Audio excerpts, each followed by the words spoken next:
Hello and welcome back to the Inside Picks podcast. My name is Mike Owens, where each week I'll be giving you my thoughts on the biggest fights in combat sport that weekend.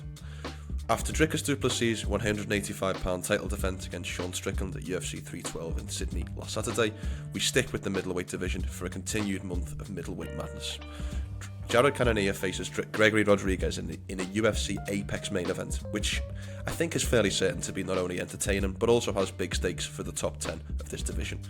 We have Jared Cannonier, perennial contender, former UFC title challenger, and a guy who's always lingered around the top 5 to top 10 of this division for the best part of half a decade, versus Gregory Rodrigues, a guy who's a relative upstart and kind of at the start of his career in many ways. He's been somebody who I think a lot of fans have had their eye on, and certainly an entertaining fighter, but I don't think somebody who a lot of people have seen as an actual title threat up until this point. So it'll be interesting to see how both of these the style contrast and also the relative difference in both of these guys' positions in their career and how that unfolds on Saturday night. Jared Cannonier, we know his story, a guy who started at heavyweight, who moved down to 205 pounds and then really found a home and his most success in the middleweight division. He got as close to a title as you could get with a close but wide points decision loss to Israel Adesanya in the main event of UFC 276, but has huge wins on his resume over the likes of Kelvin Gastelum, Anderson Silva, Marvin Vettori. The list goes on and on and on. Gregory Rodrigues is also in an interesting spot. He's won 5 of his last 6, most recently a 3-fight winning streak over Dennis Talunan, Brad Tavares and Christian Leroy Duncan, most recently in UFC 304 in Manchester, England. The central question around this fight and what the UFC are trying to answer by booking this fight is to understand what they have with Gregory Robocop Rodrigues. I spoke to him a couple of weeks ago, and you can see the interview on the Inside Fighting YouTube channel, and we're speaking with Gregory and trying to get his thoughts on what is a massive fight and quite certainly the biggest of his career. He was very, very grateful for the opportunity. He understands that as a guy outside of the rankings, to be able to get an opportunity to fight number 7 is a big deal and something that he understands that he needs to grasp with both hands. But it was also interesting in speaking with him that he seemed to recognise that the UFC wanted him in this position, and I think this fight and what's going on in the month of February with the middleweight division really represents a change in the division. We're very much seeing the old guard against the new. Nassourdine Imavov versus Israel Adesanya, Dricus du Plessis versus Sean Strickland to a certain extent, and continuing with this fight between Cannonier and Rodrigues. So it will be really interesting to see if this continuation of the new breed of middleweight continues in Saturday's main event. In terms of the actual fight to expect, I do feel like this will be primarily a stand-up battle. These are two guys who do primarily like to fight it out in boxing to kickboxing range. I think both favourite weapons are the hands. Both do have knockout power to varying degrees. I think most would agree that Jared Cannonier is the bigger power puncher of the two. Gregory Rodrigues generally gets a lot of his knockouts by attrition over towards the late second and early third round, so on and so forth.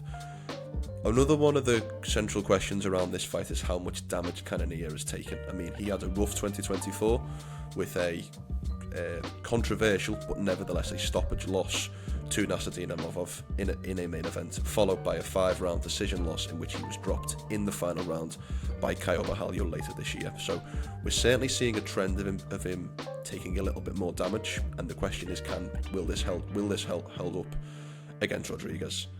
He's also 41 next month, and he's taken Jared Cannonier, I should say, and he's taken a lot of damage, had been in a lot of big fights. So it's also an interesting point in terms of motivation, in terms of how much he has left, not only physically, but also mentally. For Rodrigues, the another point to mention, of his 5 losses, 3 of those 5 have came via first round KO. He was upset by Bruno Ferreira. He also lost to Jordan, I believe it was Jordan Wright on the Contender Series, and then he has, I think his first or second fight was also a first round stoppage loss. So whilst he has represented his toughness in the likes of the Chidi Njokuani fight with the famous Robocop gash, there is also a question there about his durability, and I'm sure that is something that Cannonier will be questioning.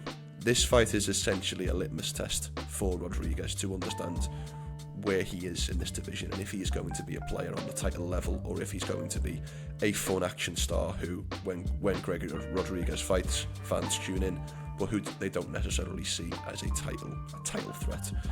I do feel like he will be able to pass this test, and I do feel like there's an element of perfect timing for Gregory, with his relative age and relative youth compared to the age and damage specifically on the side of Cannonier. So I do feel like his output will be key, and I do feel like Gregory Rodrigues, with a win over Jared Cannonier, will be able to slot nicely into the top 10 of the 185-pound division.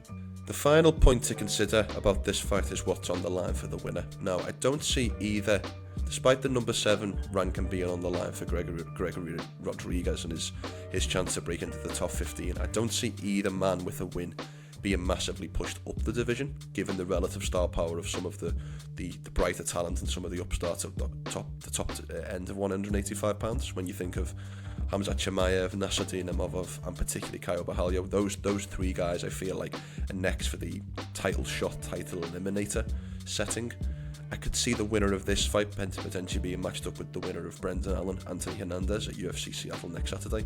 So, generally speaking, it could be a little bit of a step down, but certainly for Gregory, a massive opportunity to catapult himself into the top 10. And again, this underlying question of old versus new in the middleweight division is very, very interesting. So certainly one to keep your eye on. Who do you think is going to win? Comment below if you think Gregory Rodrigues catapults himself into the top 7 of the 185-pound division, or if Jared Cannonier holds his place at the top end of 185. Please make sure to like and share this video and subscribe to the Inside Fighting YouTube channel.